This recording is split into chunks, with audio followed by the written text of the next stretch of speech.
Muito obrigada, excelentíssimo deputado Chico Machado. É impressionante, senhor deputado, o quanto que vir a essa tribuna me traz um desgaste quase que emocional por ter que falar sempre de segurança pública.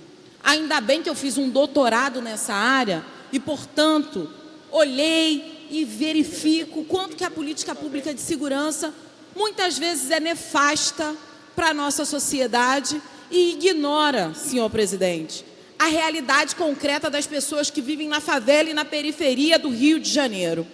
E aí é muito importante trazer o papel fundamental que desenvolve a Comissão de Direitos Humanos dessa casa. Uma comissão que, por mais de 10 anos, desenvolveu uma metodologia de trabalho, de acolhimento dessas pessoas que são fundamentais, que tiveram seu direito mais básico, muitas vezes a perda de um ente querido, ou sequer a falta de água para beber. São temas que nós atendemos na Comissão de Direitos Humanos.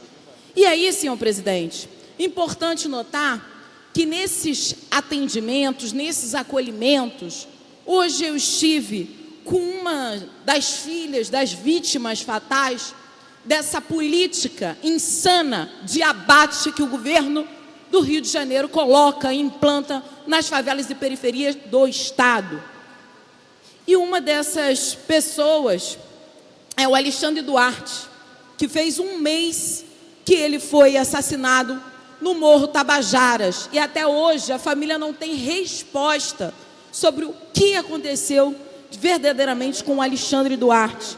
O Alexandre, conhecido popularmente lá no Tabajaras como Pressão, afinal de contas era ele que tratava toda a direção de bateria dos Unidos de Vila Rica, lá de Tabajaras. Então, um cara carismático, conhecido por todos os moradores do Tabajara e em torno, porque circulava muito ali em Copacabana. Então, estive hoje com um familiar do Alexandre e foi impressionante a falta de assistência que o Estado não deu e dificilmente dará a essa família. É impressionante, senhor presidente, que quando a pessoa deixa 3 filhos, deixa esposa, deixa uma série de entes queridos que dependem, inclusive, financeiramente dessa pessoa, o quanto que a violência retira concretamente não só o ente querido, mas a subsistência, o alimento, o pão de cada dia da boca dessas pessoas que porventura vieram a morrer pela violência do Estado. E aí, senhor presidente, muito importante falar desse acolhimento, porque não é no momento de ir para um cemitério enterrar as pessoas que essas pessoas têm que ser acolhidas, não. Elas têm que ser acolhidas antes. E aí, depois dessa situação, também precisa ser acolhida. Porque ir para cemitério, no momento que a pessoa está mais dolorida, prestar condolências à família, isso para mim é política baixa. Isso para mim não é algo que nenhuma figura pública deveria fazer, porque é um momento de dor da família, um momento privado.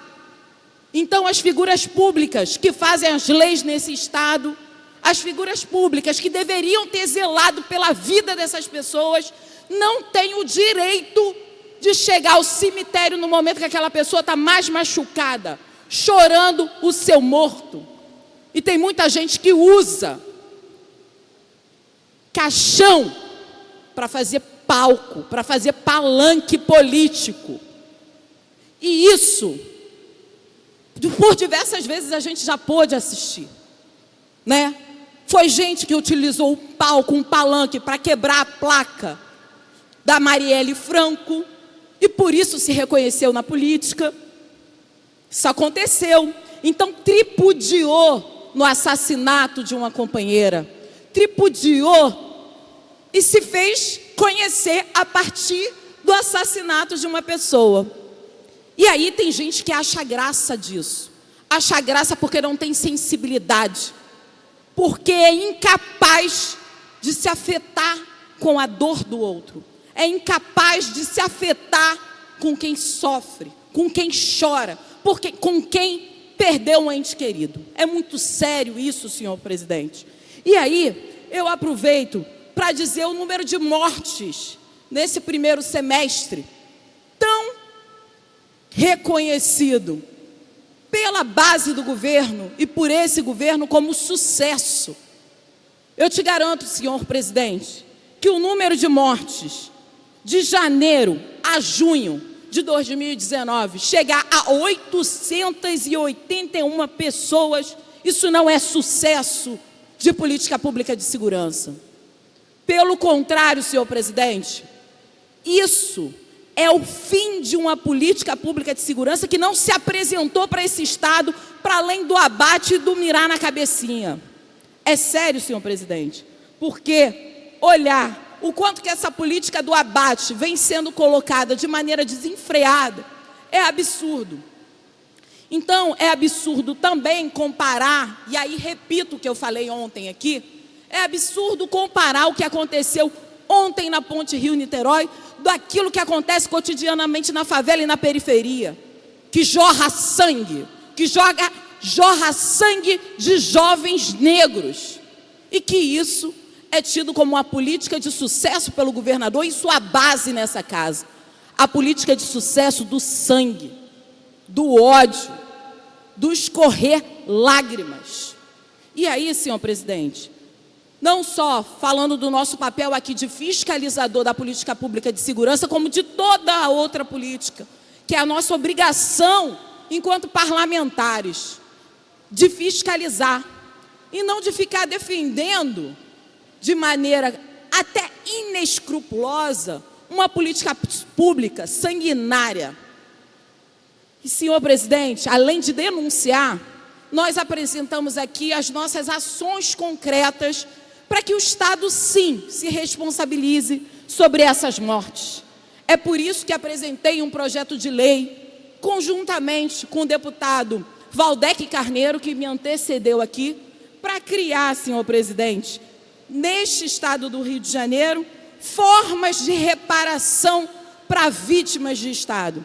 Reparação que é fundamental diante do fato dessas famílias não terem qualquer forma de se sustentarem após a perda de um ente querido.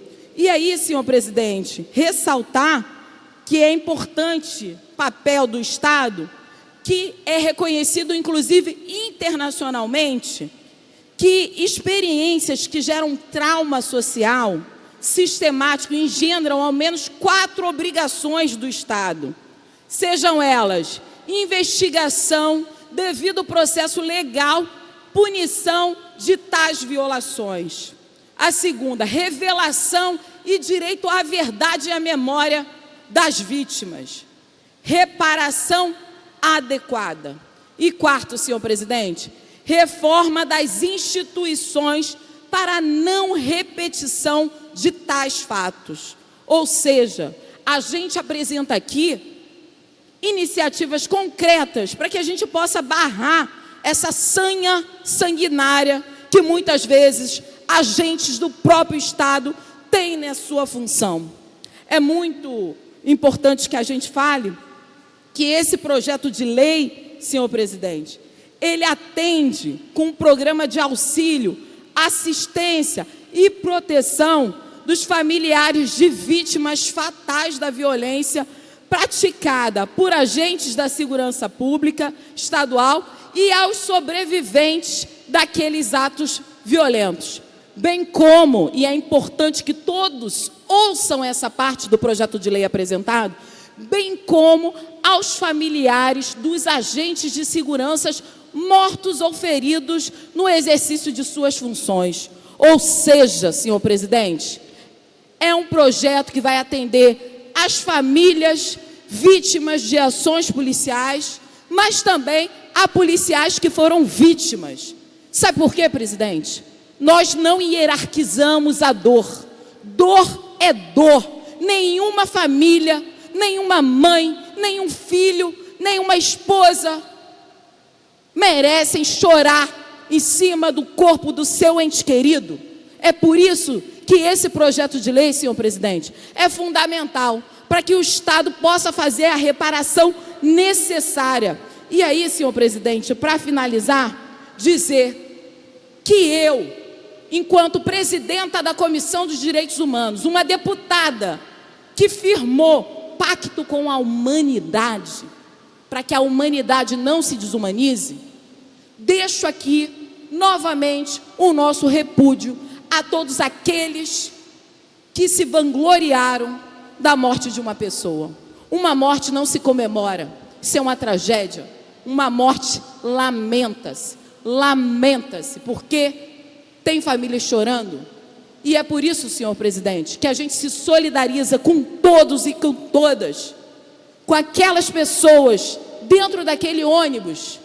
Cerca de 37 pessoas passaram por momentos terríveis, momentos de dor, momentos de horror.